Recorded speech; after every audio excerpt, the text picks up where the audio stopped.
नमस्कार, आप देख रहे हैं द अर्थ न्यूज़ नेटवर्क को। मैं आपका होस्ट आमिर सुहेल खान। रियासत की सियासत की बात की जाए, सूबा जम्मू की, रियासत जम्मू कश्मीर के अंदर तो जिस तरह से आवाज़ उठी थी अलग अलग जगहों से, सरबराहों ने ये कहा था कि हम रियासत जम्मू कश्मीर और सूबा जम्मू की कौम को अपने साथ लेके बढ़ेंगे। कई सारे खुलासे हुए थे, कई सारे वादे हुए थे और जिस तरह से अलग अलग पार्टियों में चेहरे नजर आए थे, कहीं ना कहीं यही दिखता था कि हिंदुस्तान और रियासत जम्मू कश्मीर सूबा जम्मू की तरक्की और बहाली के लिए काम किया जाएगा।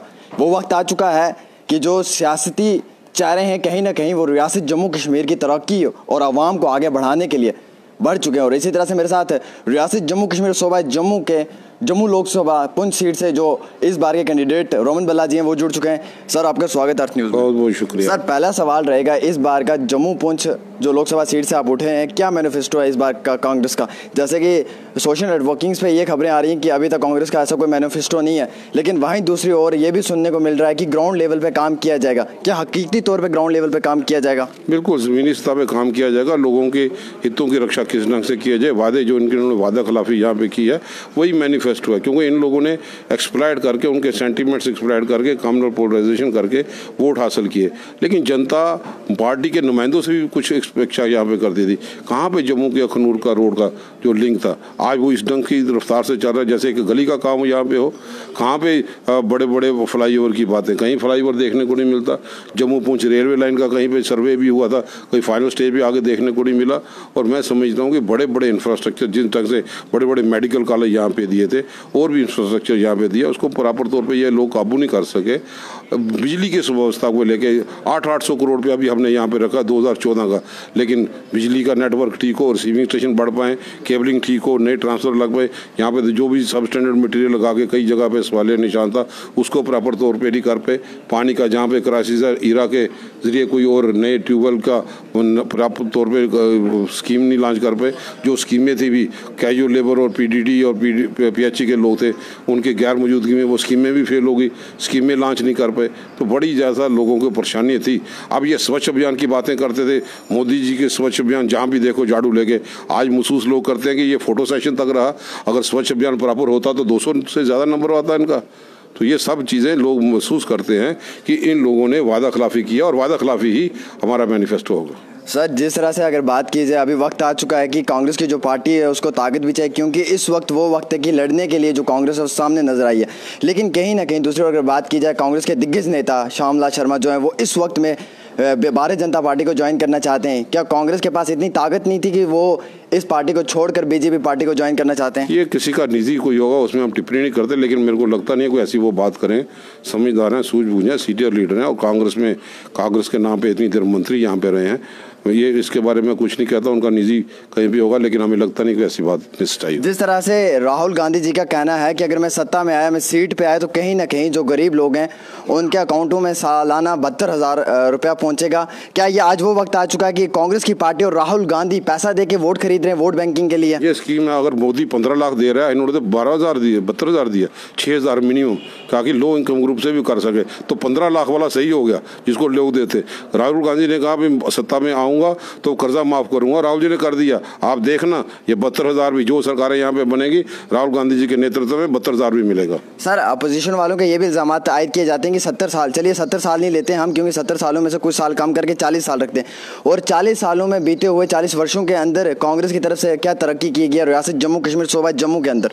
कांग्रेस के तौर पे मैं समझता हूँ 70 साल में मैं नाज करता हूँ कि कांग्रेस का दौरा पुराना, हमारे पहले प्राइम मिनिस्टर जवाहरलाल नेहरू जी होने के बाद यहाँ पे सदर रियासत का सिलसिला ख़त्म हुआ। अगर जवाहरलाल नेहरू नहीं होते तो शायद सदर रियासत का सिलसिला जारी रहता। प्राइम मिनिस्टर की पोस्ट को अबॉलिश किया गया और पूरा कश्मीर से लेकर कन्याकुमारी तक कश्मीर एक यहाँ पे रखा। और मैं समझता हूँ आज हवाओं में अगर हिंदुस्तान बातें करता है तो नींव उसकी कांग्रेस ने रखी। और जवाहरलाल नेहरू जी ने काफ़ी पीरियड अपना एज ए प्राइम मिनिस्टर रखा। लाल बहादुर शास्त्री जी भी रहे, इंदिरा गांधी जी भी 15-16 साल वहाँ पर उन्होंने प्रधानमंत्री के, वो खुद नहीं बने, काम होते रहे तो लोग उनको वोट डालते रहे। लेकिन कांग्रेस का इतिहास है, देश की एकता और अखंडता के खातर बड़ी से बड़ी कुर्बानी क्यों ना देनी पड़े, कांग्रेस के लोग पीछे नहीं हुए अपनी जानें गंवा के।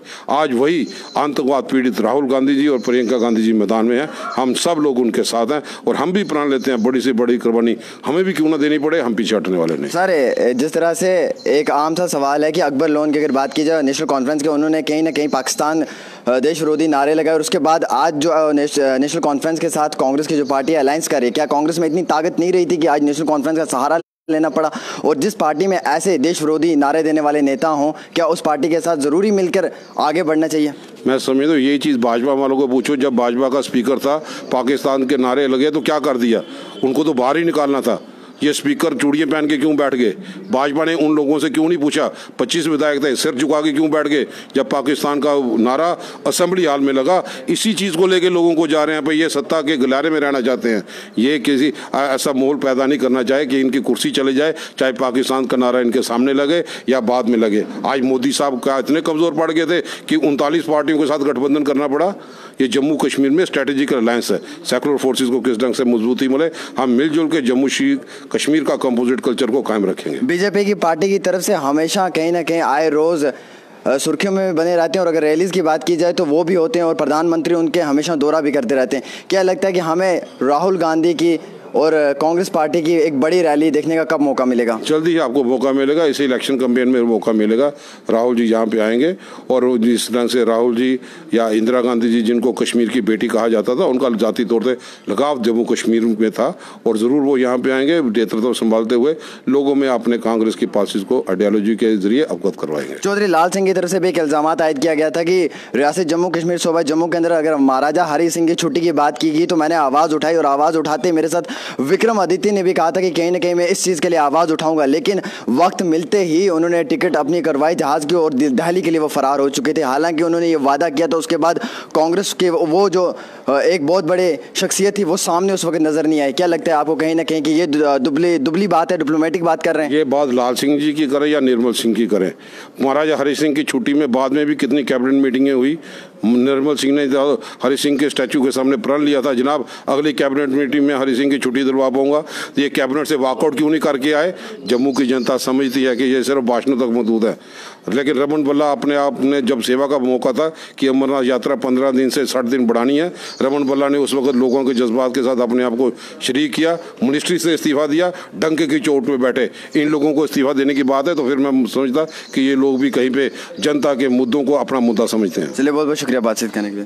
थैंक यू जी। ये थे मेरे साथ सीनियर लीडर कांग्रेस के रमन भल्ला जी, जिनके कई सारे सवालात थे और कई सारे इल्ज़ामात भी मैंने इन पे आयद किए। जिस तरह से सरकार की बात की जाए रियासत जम्मू कश्मीर और सूबा जम्मू के अंदर, तो कहीं ना कहीं जो हालात हैं वो सियासत को लेकर बहुत ही ज़्यादा अव्वल नंबर पर पहुंच चुके हैं। अगर बात करें रियासत जम्मू कश्मीर और सूबा जम्मू की, तो यहाँ पे जिस तरह से अलग अलग चेहरे नज़र आ रहे हैं, सियासत को लेकर अलग अलग वादे कर रहे हैं और अलग अलग युवाओं के साथ कदम बढ़ाने की बात कर रहे हैं। जिस तरह से उनका कहना है कि अगर सियासत में आए तो कहीं ना कहीं युवाओं का साथ भी देंगे, बुज़ुर्गों का साथ भी देंगे और रियासत जम्मू कश्मीर के अवाम को भी कामयाबी तक लेकर पहुँचेंगे। क्या ये वो बातें वो हैं जो हकीकती तौर पर वो बयान करते हैं, या सिर्फ़ और सिर्फ सियासत में आने के लिए अपनी कुर्सी पर बैठ कर उस वक्त का इंतज़ार करने के लिए बातें हैं? चलिए, ये तो आता समय और आता वक्त ही बताएगा कि क्या कांग्रेस एक बार फिर से रियासत जम्मू कश्मीर सूबा जम्मू के अंदर अपनी आवाज़ उठाकर बुलंदियों तक पहुंचेगी।